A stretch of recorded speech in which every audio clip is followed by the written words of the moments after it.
हो गरीब दुखिया के करेला सहारा हो कवने कसूर के तू देवेला साजा हो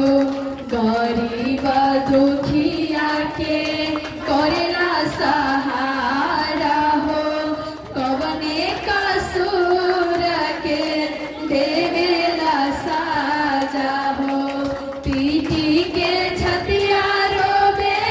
कहे माता मरियम हो पीटी के छतिया रोबे कहे माता मरियम हो यीशु के चाढ़ा